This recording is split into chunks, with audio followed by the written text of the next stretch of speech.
Parents మేము ఇక్కడ మాట్లాడుతూనే ఉన్నాం, మమ్మల్ని కూడా వీళ్ళు దౌర్జన్యంగా లాక్కొని పోతున్నారు. మేము ఏం అడుగుతున్నాం? మీ అధికారాలు అడుగుతున్నామా? తెలంగాణ ఉద్యమాలు చేసి జీవితాలు నాశనం చేసుకున్నాం. ఇప్పుడు చిన్న చిన్న పిల్లలు ఉన్నారు, ఆ కాలేజీలు పోయే పిల్లలు ఉన్నారు.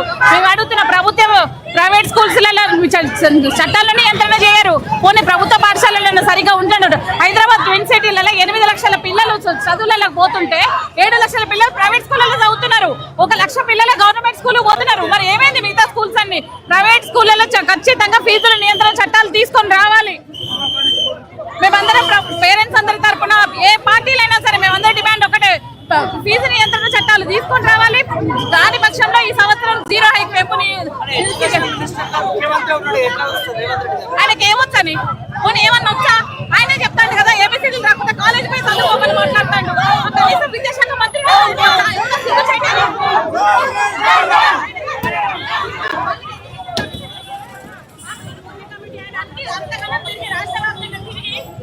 మురళి గారు ఒక గ్రౌండ్ రిపోర్ట్ ఇచ్చిండ్రు. ఏం చేసిండ్రు? ఆయనను కూడా రిజైన్ చేసేటట్టు చేసిండ్రు. మరి ఇంకెవరు మాట్లాడతారు? పోరాడేటోళ్ళు వద్దు, మీకు ఎవరు వద్దు అన్నప్పుడు, ఎవరిని ఏమి అడగద్దు అన్నప్పుడు నియంత్రణ పాలన కొనసాగుతుంది. అధికారులను కలిసే ప్రయత్నం చేశారా మీరు? మేము already directorate of school education department Nicholas గారిని, యోగితారాన్ని, ప్రిన్సిపల్ సెక్రటరీ యోగితారాన్ని కలిసినాం. అందరినీ కలుస్తూనే ఉన్నాం. వివిధ ప్రతిపక్షాలు అందరినీ కలుస్తున్నాం. ఫీ రెగ్యులేషన్ చట్టాలు తీసుకొని రావాలి, దీనికి ప్రతిపక్షాలు మాట్లాడాలి, అసెంబ్లీలో బిల్లు పాస్ చేయాలని మేము చెప్తూనే ఉన్నాం. ఇగో రేపు రేపు రేపు అంటూ కాలయాపన చేస్తున్నారు తప్ప పేరెంట్స్ అయిపోయింది. ఈ సంవత్సరం ఆల్రెడీ ఫస్ట్ టర్మ్ ఫీజులు కట్టేది కూడా అయిపోయింది. స్కూల్స్లలో కూడా మినిస్టర్స్ ని కూడా కలిసినాం, కిషన్ రెడ్డి గారిని కలిసినాం, అందరినీ కలిసినాం. నేను ఫాలో అప్ చేస్తా. సరే తీసుకుందాం. ఈ సంవత్సరం చట్టాలు వస్తాయి. ఏమైంది? ఆల్రెడీ అకాడమిక్ ఇయర్ స్టార్ట్ అయిపోయింది. స్టార్ట్ అయిపోయి ఇప్పుడు పిల్లలు ఆల్రెడీ పేరెంట్స్ ని ఒక టర్మ్ ఫీజు కట్టమని ఆల్రెడీ ఫోర్స్ చేస్తూనే ఉన్నారు.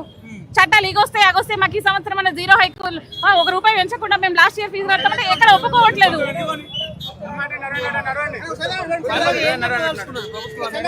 ప్రభుత్వం వెంటనే ఫీ రెగ్యులేషన్స్ బిల్ ప్రవేశపెట్టాలి. ఏదైతే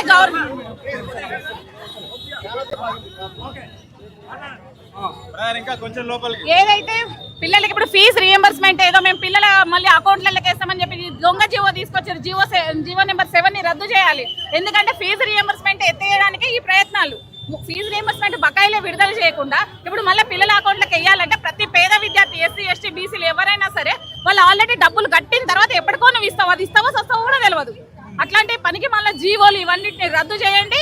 ప్రాపర్ గా తెలంగాణ విద్యా విధానంలో చట్టాలు మంచి ఫీ రెగ్యులేషన్స్ తీసుకొని రండి. ప్రతి స్కూళ్ళల్లో వాళ్ళు వసూలు చేస్తున్న ఫీజుల మీద ఆడిట్ జరగాలి. అసలు ఎన్ని స్కూల్స్ గవర్నమెంట్ ఆడిట్ సమర్పిస్తున్నాయి? గవర్నమెంట్ కి ఏమైనా నియంత్రణ ఉందా? ఎంఈఓ ఉన్నాడు, డిఈఓ ఉన్నాడు, కలెక్టర్ ఉన్నాడు, వీళ్ళందరూ అప్రూవ్ చేస్తేనే ఇవ్వాలి. ఆ స్కూళ్ళలో పీటీఎల్ ఉండాలి. ఆ పీటీఎల్ సంగతి దేవుడెరుగు. కనీసం గవర్నమెంట్ అన్నా కూడా గవర్నమెంట్ అయినా కూడా చిత్తశుద్ధి ఉంది. వాళ్ళ స్కూల్స్ మీద ఆడిట్లు ఎన్ని లక్షల ఫీజులు నడుతున్నాయి. ఈవెన్ గవర్నమెంట్ లీజ్ తీసుకొని నడుపుతున్న స్కూల్స్ కూడా లక్షల ఫీజులు వసూలు చేస్తున్నాయి. మేమేమో కంప్లైంట్లు ఇచ్చుకుంటే తిరుగుతున్నాం. ఏం చేస్తాము? ఏమనంటే మేము చేస్తాము, ప్రభుత్వం నిర్ణయిస్తుంది, మేము చెప్తామంటారు తప్ప చిత్తశుద్ధి లేదు. మీరు టీఆర్ఎస్ పార్టీతో ఎందుకు కలిసి రావడం? మీ తల్లిదండ్రులు అని చెప్తా ఉన్నారు. మేము తల్లిదండ్రులము. టీఆర్ఎస్ పార్టీతో ఎందుకు వచ్చినారు?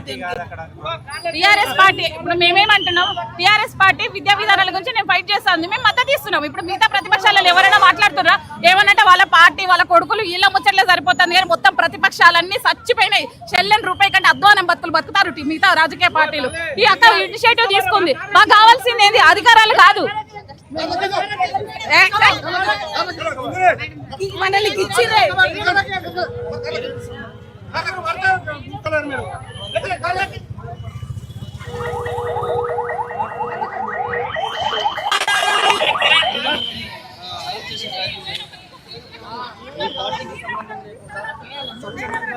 और